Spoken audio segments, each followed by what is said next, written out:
almost 1 a.m. and I was preparing to sleep.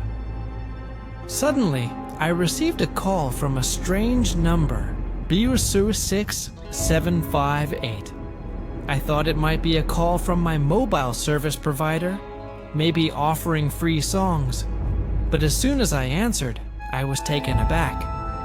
On the other end, there was a girl with a trembling, tearful voice.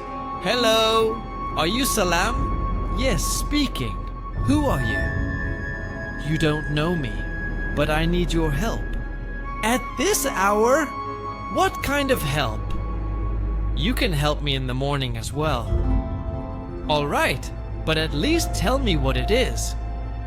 "I'll tell you, but you might not believe me. You might even think I'm joking." She introduced herself as Janatun Sonia, a resident of Lake View. Every morning, she traveled to a Nabe Soniak area to tutor students. That morning, like every other day, she had finished her Tat Soniak and was heading home. The road was mostly empty. Suddenly, she noticed a group of unknown young men behaving recklessly. Fear crept up her spine as she hurried forward. One of the boys blocked her path. Before she could react, he covered her mouth with his hand, while the others grabbed her and forced her into a car. They used her own scarf to silence her. She had no idea where they were taking her or why. After a while, the car stopped. They dragged her out and took her to an abandoned mansion, one she had heard about but never visited before. There were 5 of them. By then, she understood exactly why they had brought her there. They locked her in a room, and like beasts, they attacked her. One by one, they violated her. At one point, she managed to push one of them away and tried to run. But before she could escape, one of them grabbed a knife and stabbed her. She collapsed, her vision fading into darkness. And then, nothing. Her voice trembled as she continued. "They dumped my body in the bushes near the mansion and left me there." Chill ran down my spine. My grip on the phone tightened. "What? What did you just say? You're dead? And your body is lying in a bush? Are you playing a prank on me at this hour? If you're dead, how are you talking to me?" Her voice remained calm, almost sorrowful. "I will explain that later. Please help me. My body is still lying in the bushes. I'm in so much pain. My father is desperately looking for me. He even went to the police, but no one knows where I am. He's losing his mind. Please, go to him and tell him." The call ended abruptly. I was furious. What nonsense is this? Who plays such a joke in the middle of the night? I convinced myself it was just a prank by a friend. There was no way a dead girl could call me. The next day passed as usual. I didn't think about the call even once. But that night, as I was about to sleep, it happened again. At exactly 1 a.m., my phone rang. The same number, Mail Pluzardo 6758. I ignored it the first time. But when it rang again, I picked up, irritated. "What is your problem? Why are you calling me again?" Her voice was weak but urgent. "I told you I need your help. Why didn't you go to my father today? Why didn't you tell him? It has been 2 days since I died. I've been lying in the bushes for 2 days, suffering. My father has fallen ill searching for me. Please, just once, go to my house and tell him everything." Why are you messing with me? There are so many people in this world. Why me? Stop this nonsense. I am not joking. Just go to my house once. You will understand everything.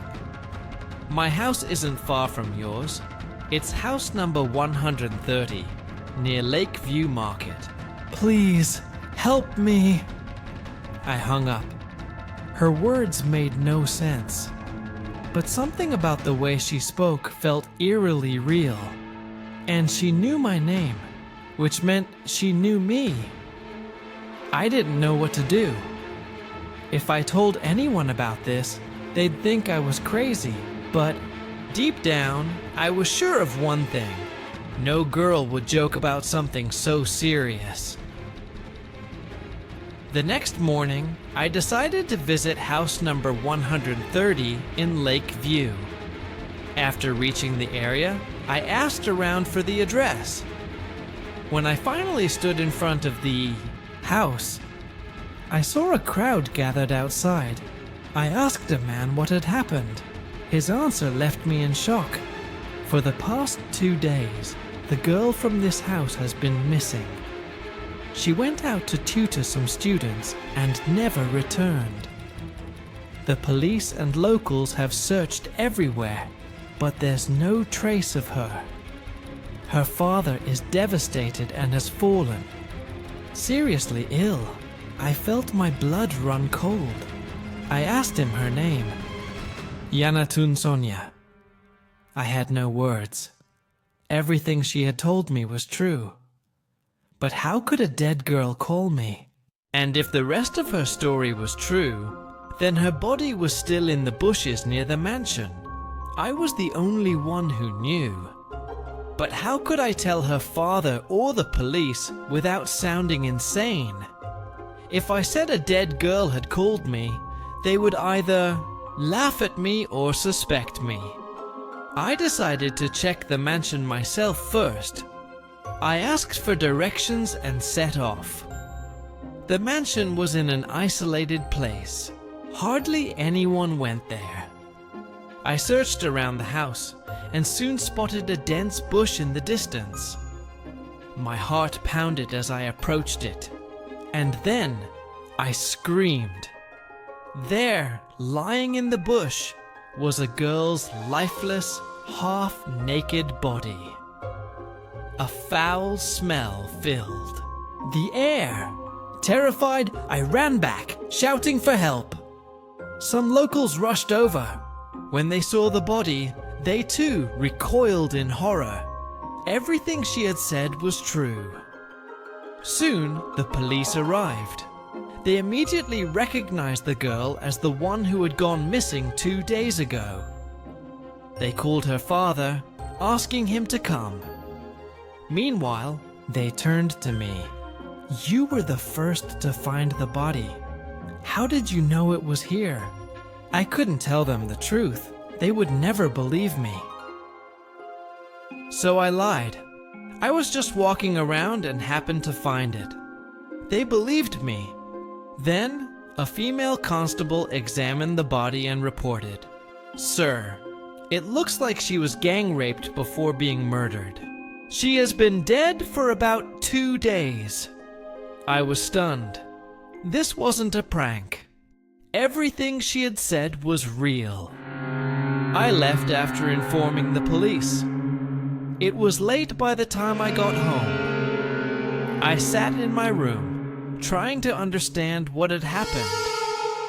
How could a dead girl call me? And why did she choose me? She could have called her own father. As I pondered, my phone screen suddenly lit up. It was the same number. 4006758. My blood ran cold. She was calling me again.